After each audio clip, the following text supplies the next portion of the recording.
agora liguei. Mas ele está cuidando muito bem de mim. Mas eu acho que ele está ansioso para terça-feira chegar, para que eu possa pegar o avião para a Inglaterra. O problema é para minha esposa. Ela tem de me receber de volta. E isso é difícil para ela. Um irmão da nossa igreja ligou. Não foi da minha igreja, outro irmão. Ligou a minha esposa. E ele disse para mim, eu já saiu da casa para o Brasil. E disse que nunca vi a sua esposa tão alegre. Que coisa ruim, né? Então, nós estamos ainda na fase de como interpretar a Bíblia. Lembra, quando nós começamos, nós dizemos que tem 3 passos para ler a Bíblia. Primeiro é investigando o texto, descobrindo o conteúdo do texto. Isso é chamado o passo de observação. Impossível interpretar ou analisar o texto sem entender o conteúdo. Segundo passo é chamado interpretação. E a gente analisa as informações e chega a uma conclusão do sentido da passagem. E o terceiro é aplicação, colocando em prática, em nosso dia a dia, os princípios da interpretação. Bom, nós já fizemos, eu não sei, 7 oficinas por aí, 6, eu não me lembro. Mas vocês estão fazendo muito bem para suportar e fazer os exercícios, e espero que alguma coisa sai com o resultado. Uma coisa que eu quero que a gente lembre, e nós temos repetido este ditado várias vezes, nós não criamos verdade, nós descobrimos verdade quando nós estamos lendo a Bíblia. E criatividade na interpretação da Bíblia não é uma coisa boa, não. Talvez criatividade em aplicação melhor, mas criatividade na interpretação não é uma coisa boa. Por quê? Porque nós entendemos que só tem uma interpretação da passagem, e é uma interpretação objetiva, não subjetiva. O autor humano e divino tem controle da interpretação, não o leitor. Ok? Então temos de descobrir verdade em vez de criar verdade. Agora nós vamos falar de como interpretar parábolas. A gente ouve muitas interpretações criativas de parábolas. Eu já criei muitas muito interessantes.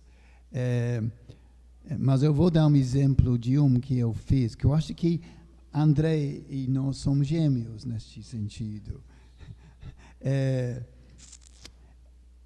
Meu entendimento é o seguinte, que existem 2 tipos de parábola. Ok? A maioria das parábolas são parábolas não alegóricas. Ok? E o propósito deles é para desafiar o ouvinte. Ok? Tem um segundo tipo de parábola que é alegórica. E aquelas parábolas de Mateus 13, lembra? O semeador, o joio, a semente de mostarde, etc. Ok? Estas parábolas são alegóricas. De fato, 2 deles o Senhor interpretou, lembra?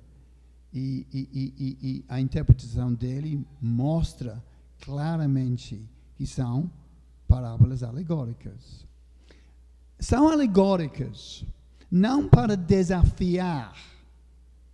São desafios, sim, mas o propósito deles é para ensinar a natureza do reino dos céus. Ok? Como o reino dos céus funciona. Por exemplo, a parábola do semeador. O Senhor está explicando como as atitudes de pessoas para como semente, que é a palavra de Deus. E nós vemos muitas atitudes e, infelizmente, nós vemos algumas reações diferentes a respeito da mesma palavra, mesma mensagem. E as outras parábolas de Mateus 13 explicam como o reino de Deus funciona, o que a gente deve esperar, ok? Mas a maioria das parábolas, eu vou falar agora hoje sobre a maioria das parábolas, tem o propósito de desafiar os ouvintes. E eles não são alegóricas. Ok. Vamos dar algumas dicas. Que horas terminamos, Emanuel? 11h15. Tá bom, tá bom. Depende do pregador. Se o pregador é ruim, ele prolonga. Se ele é bom... Ok. Ou você fala, você é muito ruim, pregador, termina 9h15. Se é bom, pode continuar. Entendi. Ok.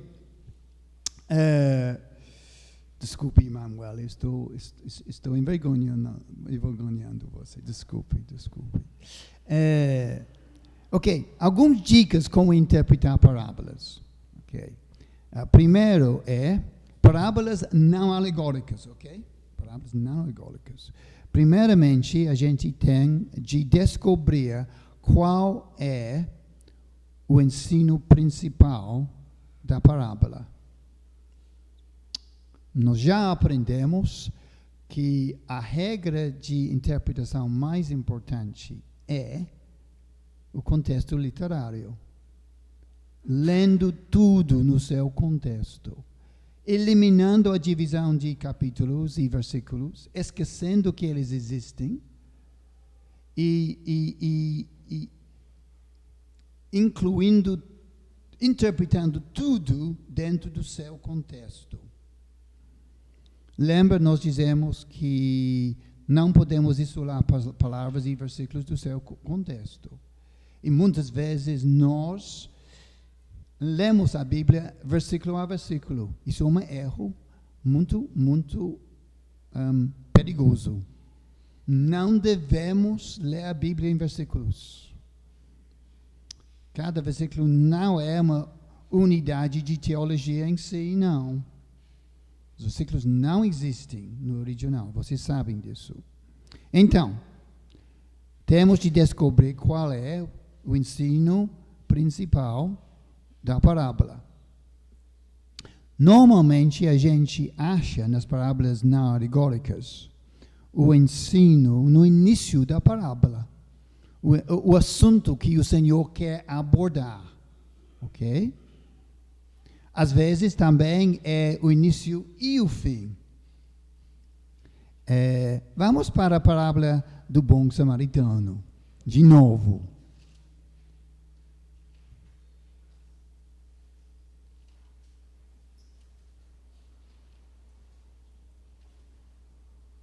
Lucas 10.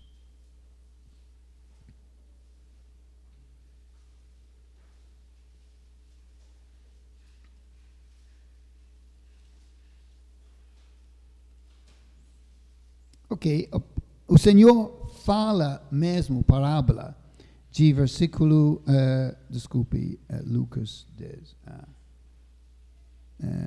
momentinho, 30, isso mesmo. E fala a parábola de versículo 30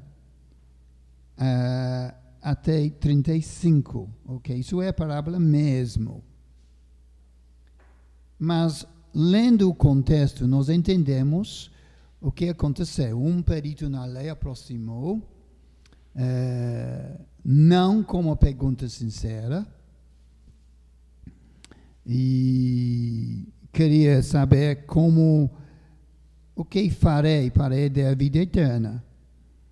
Jesus, interessante, isso é uma prática boa para nós fazemos também. O Senhor nunca respondeu às perguntas de pessoas. Ele sempre respondeu à pessoa. O que estou dizendo? O Senhor sempre estava pensando o que estava por trás da pergunta.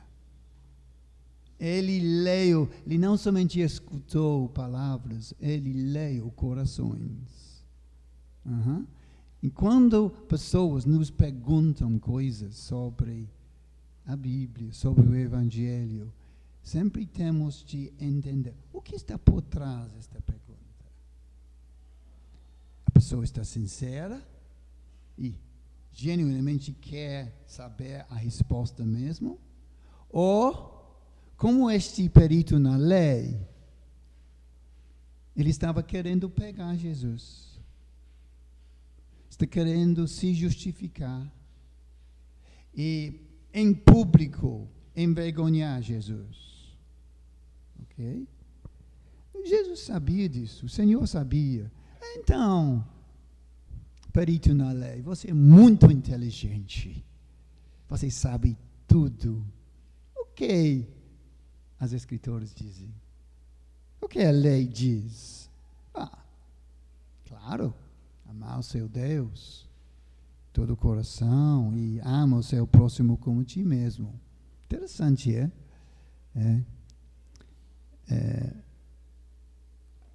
parabéns. Faz isto e você viverá. Muito fácil, Ama a Deus com todo o coração e ama o seu próximo como si mesmo.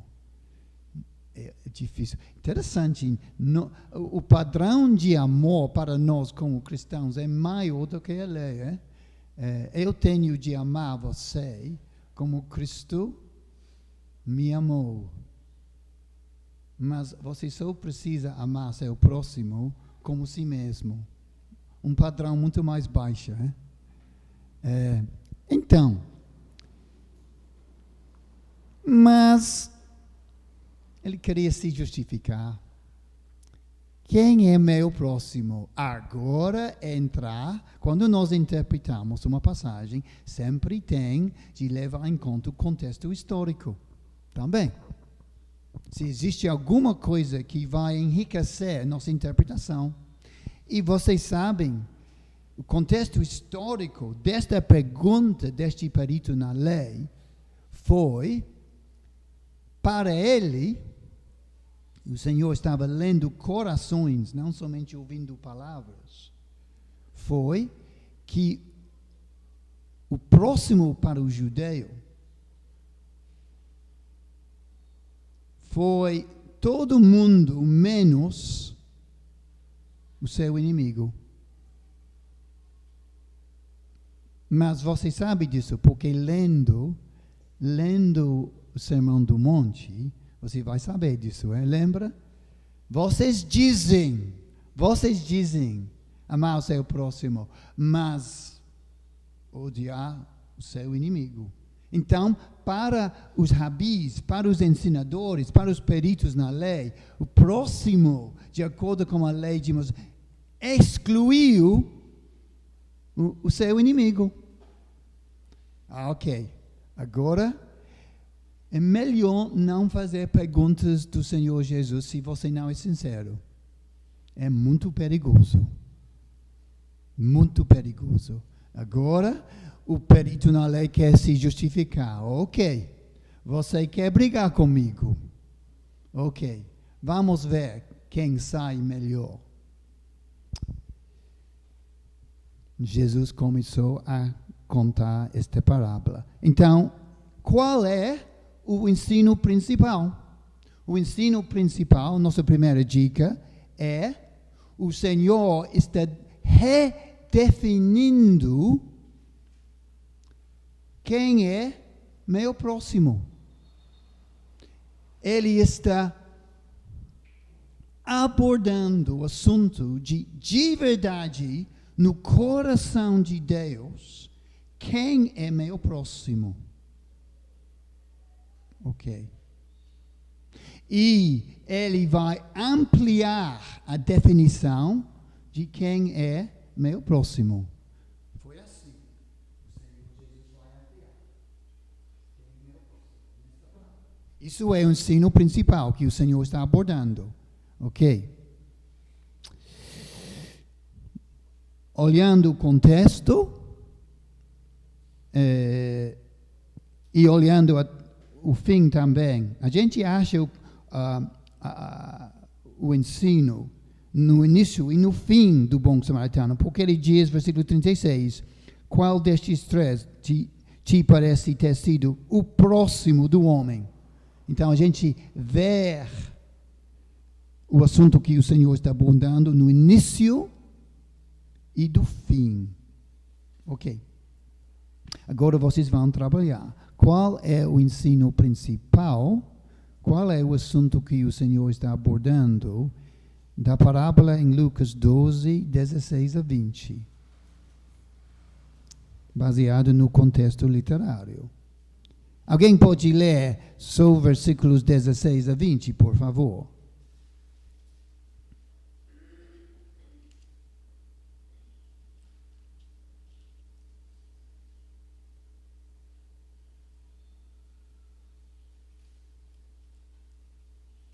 Gabriel, você pode ler para mim? Então lhes contou esta parábola. A terra de certo homem rico produziu muito. Ele pensou consigo mesmo: que vou fazer? Não tenho onde armazenar minha colheita. Então disse: já sei o que vou fazer. Vou derrubar os meus celeiros e construir outros maiores, e ali guardarei toda a minha safra e todos os meus bens. E direi a mim mesmo: você tem grande quantidade de bens armazenados para muitos anos. Descanse, coma, beba e alegre-se. Contudo, Deus lhe disse: insensato, esta mesma noite sua vida será exigida. Então, quem ficará com o que você preparou? Ok, muito bom. Então, eu vou dar a você 2 minutos para conversar em duplas, ou se você está sentado sozinho, você pode juntar com alguém. Ok, 2 minutos. Qual é o ensino principal desta parábola?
Ok.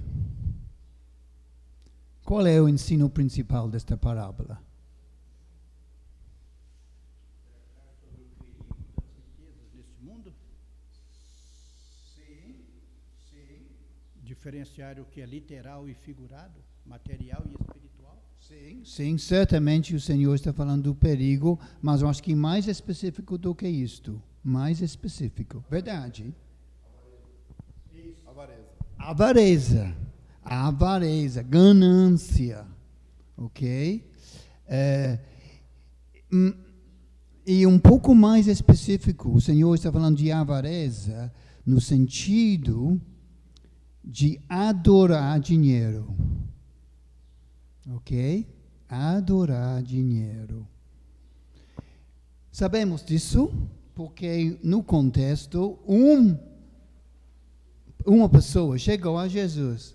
Senhor, resolve esta injustiça. Meu pai morreu. Manda meu irmão de dividir a herança comigo. Em parte, é uma coisa justa, para dividir a herança com seu irmão. Coisa de justiça. Não foi nada errado com a pergunta do irmão, mas o Senhor lembra, nunca respondeu perguntas.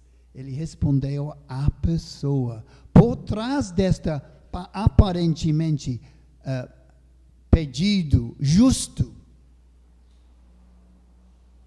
o Senhor estava percebendo avareza, ganância, adoração de dinheiro. Ok? Por isso ele começa a tocar este assunto. Ok. Versículo 15, ele diz: guardai-vos de toda qualquer avareza, porque a vida de um homem não consiste na abundância dos bens que ele possui.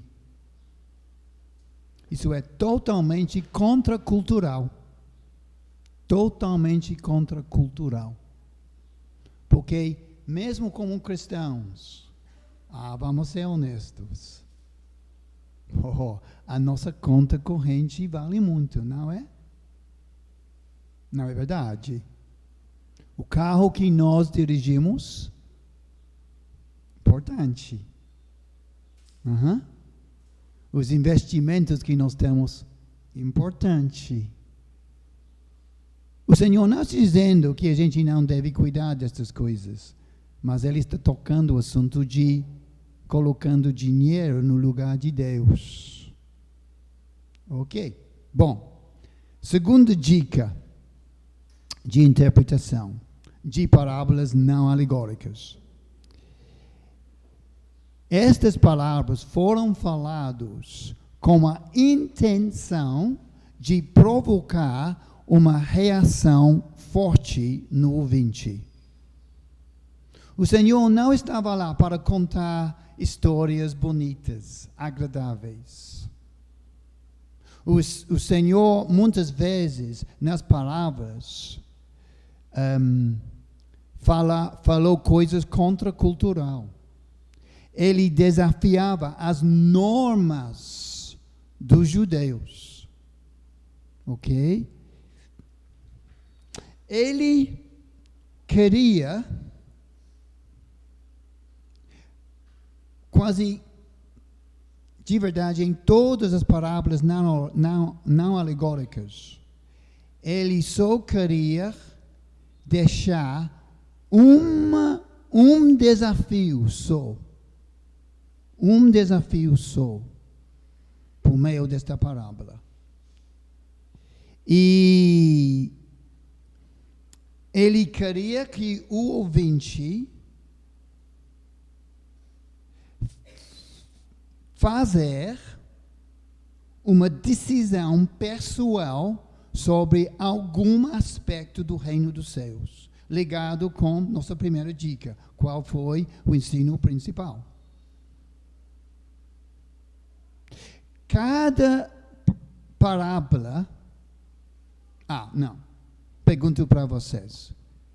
Qual foi a primeira mensagem que o Senhor Jesus pregou? Sobre qual assunto? Quando ele começou o ministério dele? Qual foi o assunto que ele abordou?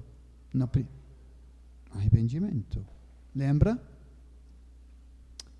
Depois de João Batista estava pregando arrependimento. Jesus continuava o que João Batista estava falando. Arrependo-vos, porque o reino dos céus está perto. Crê nas boas notícias. Arrependimento é boas notícias. Às vezes nós pregamos como se fosse arrependimento, não é boas notícias. Arrependimento é boas notícias. A gente deve sorrir quando a gente ouve de arrependimento. Por quê? Porque Deus quer me de volta. Que coisa! Eu me lembro as coisas que eu fiz como um jovem antes de conhecer Cristo. Coisas que eu não quero compartilhar com você. São coisas envergonhosas, escuros. Arrependimento é boas notícias. Deus quer me de volta?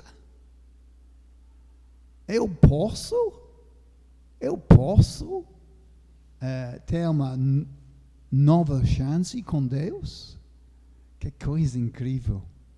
Ok, as parábolas, então, foi um ferramenta nas mãos do Senhor para provocar arrependimento. Porque isso foi o ministério do Senhor. Tudo foi, o Senhor focalizou no ensino dele sobre este assunto de arrependimento. Mas foi muito específico, arrependimento em relação de algum assunto. Vamos voltar para a parábola do bom samaritano, então. Qual foi a decisão pessoal que o Senhor quisesse que o perito na lei tomasse?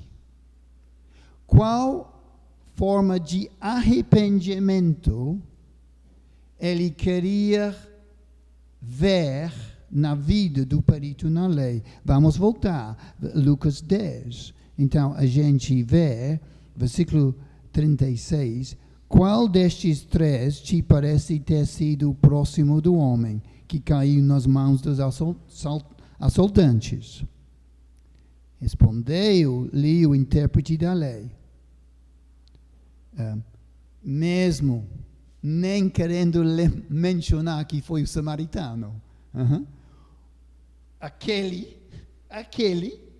que usou de misericórdia para com ele. Então lhe disse: vá e procede tu de igual modo. Isso é o desafio do Senhor Jesus. O único desafio desta palavra, o único assunto que ele está tocando, ele queria levar o intérprete da lei para este ponte na vida dele, este ponto, que ele estava pronto a mudar do seu atitude em relação de ajudar pessoas em necessidade, incluindo o seu inimigo. Faz o mesmo, em outras palavras, o samaritano ajudou o seu pior inimigo, o judeu, em necessidade também. Você vai, não fica no templo, não debate sobre o assunto, não medita mais sobre isto, não lê mais comentários. Vai e faz a mesma. Sai na comunidade, achar o seu inimigo em necessidade e cuida dele. Arrependimento. Arrependimento sempre tem pernas. Sempre tem pernas. Não existe arrependimento somente aqui. Arrependimento real tem pernas. Vocês me entendendo? Ok? Você acha que estas palavras foram confortáveis para os ouvintes? De jeito nenhum. Cada parábola que o Senhor falou foi muito desafiadora. Sempre tirou pessoas fora do zona de conforto. E quando nós lemos, se nós estamos lendo bem, lendo corretamente, nós vamos ser desafiados como discípulos de Cristo. Ok. Eu estava em Vitória, algumas semanas atrás, fazendo este curso. Eu estava fazendo exercícios em frente do mar, com outras pessoas. Foi um homem, 35 anos por aí, deitado lá no pavimento. Pavimento? Pavimento. Drogado, ou bêbado, ou, quem sabe, outro problema. Estava deitado lá. Todo mundo passando, não mostrando interesse. Ele não estava querendo ajuda, ele estava dormindo. E eu passei também. Como os outros. Eu passei. Muito bom sacerdote. Eu sou sacerdote mesmo. Levita, passei. E quando eu estava correndo, voltei de novo, passei também. Estou fazendo meus exercícios, Senhor. Eu não posso parar para ajudar este homem? Não. Tenho coisas para fazer. Mas, irmão, eu pensei já estava fazendo o curso, pensei nesta parábola e pensei, eu não posso voltar para casa sem voltar para este homem. Eu tinha muitas justificações, mas ele não vai entender a minha língua. Eu sou gringo, então melhor um brasileiro fazer isto, eu pensei. Mas ninguém estava fazendo nada, então eu fui lá e disse, bom dia, amigo, você não prefere deitar na praia? E ele olhou para mim e não falou nada, e sorriu. Amém. E eu tentei conversar com ele, conseguiu fazer nada, mas eu acho que o sorriso dele demonstrou, alguém parou de conversar com ele. Então, arrependimento sempre tem pernas. Desafiador, o bom samaritano. Vá, faça o mesmo, incluindo o seu pior inimigo. Ok. Qual reação o Senhor? Duas perguntas. Mateus 18, versículo 23 a 34. Ok? Vamos achar, vocês vão trabalhar agora. Quero que você leia rapidinho, em duplas ou grupos de 3.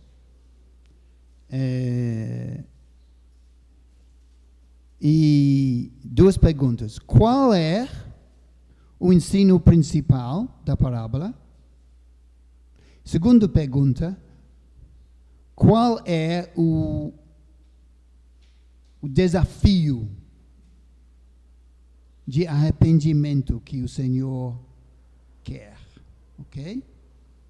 Vou dar a você 3 minutos. Não é muito tempo, não. 3 minutos. Mateus 18, versículo 23 a 34. Ok?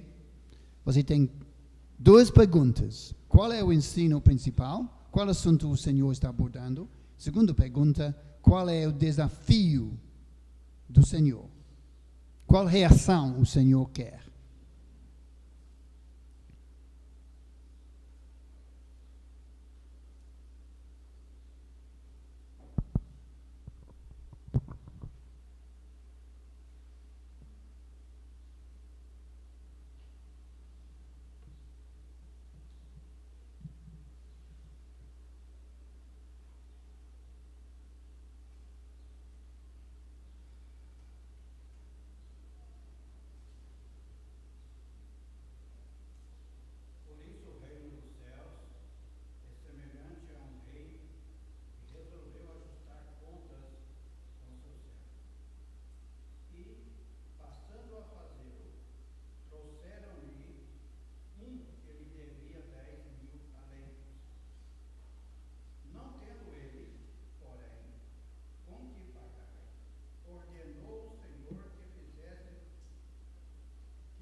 Qual é o ensino principal? Perdão. Sim, verdade. Olhando, nós temos a pergunta de Pedro, quantas vezes eu devo perdoar meu irmão que peca contra mim? Até 7 vezes. E o Senhor responde, não te digo até 7 vezes, mas até 70 vezes 7. Então, nós não levamos em conta os versículos. Por isso, palavra de ligação, conjunção, continuando o raciocínio do Senhor. Por isso, o reino dos céus é semelhante a um rei. E começa a falar da parábola. Então, sim, perdão. Mas também não somente perdão, mas a qualidade de perdão. Ok? Qualidade de perdão. O que de verdade é perdão? O Senhor está abordando este assunto. Ok. Segunda pergunta.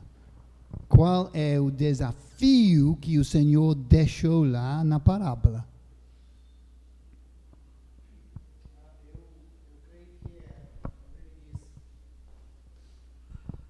Eu te perdoei porque me suplicaste, né? E ele devia, da mesma maneira como ele alcançou o perdão, ele devia também estar pronto para oferecer o perdão.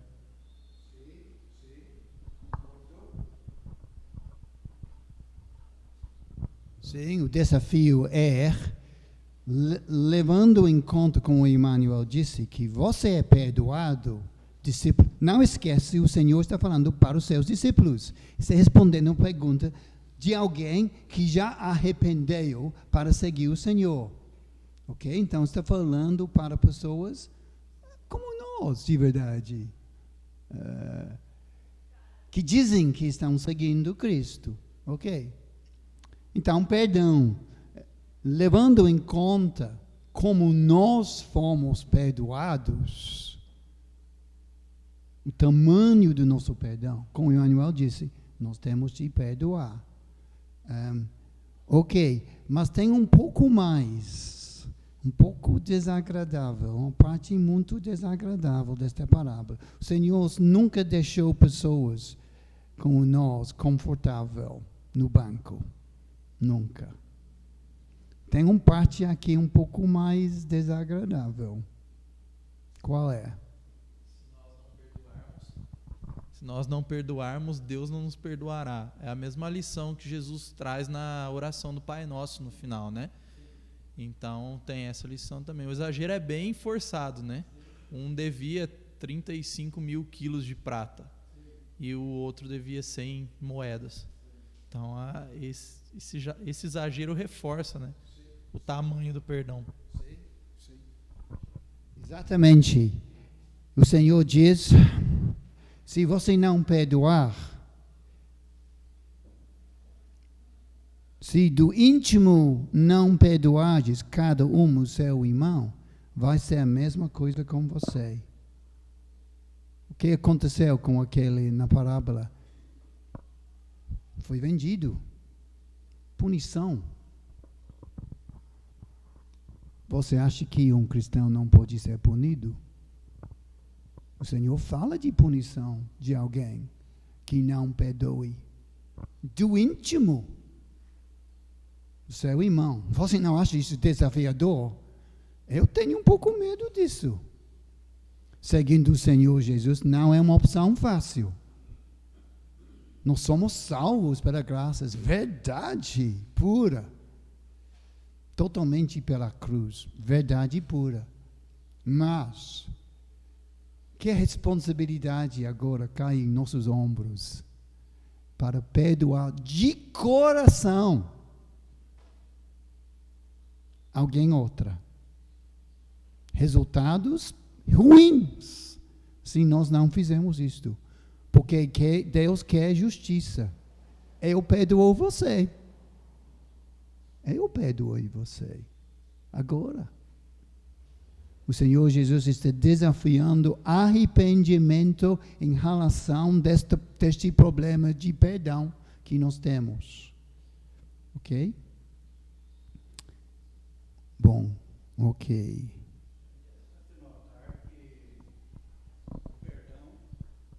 Interessante notar que o perdão, ele é uma coisa muito séria e de grande responsabilidade. Por isso ele tem um caminho a seguir.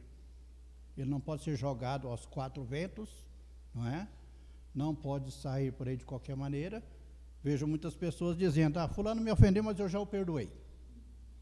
Não, o perdão tem um caminho a ser seguido, como nós vemos aqui. Entendeu? Uma responsabilidade. Se eu fui perdoado, eu tenho que perdoar.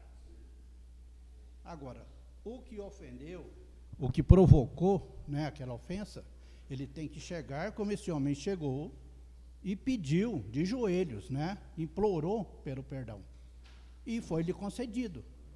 Mas ele não fez o mesmo com o próximo, que também lhe devia um pouco. Então, tem um caminho a ser seguido. Mas a pergunta maior, eu acho que é o desafio maior. Sim, tem um caminho, concordo com você, irmão, concordo. Mas eu estou pronto a perdoar quando alguém segue este caminho. Eu tenho de estar em frente da pessoa que me ofendeu. Já chegou o ponto, estou pronto para perdoar. Ok? Bom, então, temos de sempre, a segunda dica é, qual é o desafio que o Senhor está querendo que eu tomo como ouvinte, leitor desta parábola, ok? O tempo já foi embora, então, rapidinho, não alegoriza uma parábola não alegórica. Usando o bom samaritano para dizer que Jesus é o bom samaritano, os assaltantes são pecado. Eu fiz esta pregação também, André. Eu tinha 30 anos de idade, lembro. Fez um evangelismo muito bonitinho, baseado, alegorizando. Perfeito. Sim. Sim. Sim. Sim. Sim, sim, sim, sim. Sim, sim, sim, sim. Mas não é certo. Não é certo. Embora uma pregação boa, a gente não duvida que o Senhor teria salvo alguém por meio da minha pregação de alegorizando uma parábola não alegórica. E você também, André. Nós somos gêmeos. Agora eu tenho vergonha que eu preguei esta mensagem. Porque agora eu entendo. Eu não posso alegorizar. Não abusar uma parábola assim. Porque isso tira de mim a responsabilidade de... Estou tirando o desafio mesmo. Ok, finalmente... Como Osborne disse, um estudioso chamado Osborne, ele nos aconselha, não usa uma parábola não alegórica para basear uma doutrina nos detalhes de uma parábola. Ok? Então, não use os detalhes para achar doutrina. Isso não é o propósito da parábola do Senhor. Só tem um propósito. Ok? Ok, vamos parar lá, porque já é 11h22 minutos e 50 segundos. Então, já passei a hora. Então, obrigado pela sua atenção. E... Quem começou? André, esqueci. Quando chega a minha idade, a gente esquece essas coisas. Obrigado, André. Obrigado, Simon. Gente que tem muito a agradecer, à disposição de estar conosco nesses dias. Vamos nos colocar de pé. O Emanuel vai finalizar com a oração para nós, por favor. Senhor nosso Deus, nosso Pai, te damos graças pelo privilégio de, dessa forma tão simples, abrir a Tua palavra, ler, estudar, meditar na mesma. O propósito desses estudos é nos orientar a fim de aprendermos a ler a Tua palavra e, de fato, absorver melhor o conteúdo das mesmas e aplicar esses conteúdos nas nossas vidas. Te damos graças a Deus por isso. Te damos graças pela disposição do nosso irmão Simon de trazer a nós esses estudos e pedimos por cada um de nós que possamos também absorver bem essas verdades, permitir que o Teu Espírito aplique as mesmas nos nossos corações e tirarmos mais proveito para as nossas vidas espirituais, para a exposição da Sua palavra, quer seja para aqueles que não são salvos, quer seja para aqueles que já são salvos, para a edificação dos santos. Nós oramos, gratos no nome do Senhor Jesus. Amém.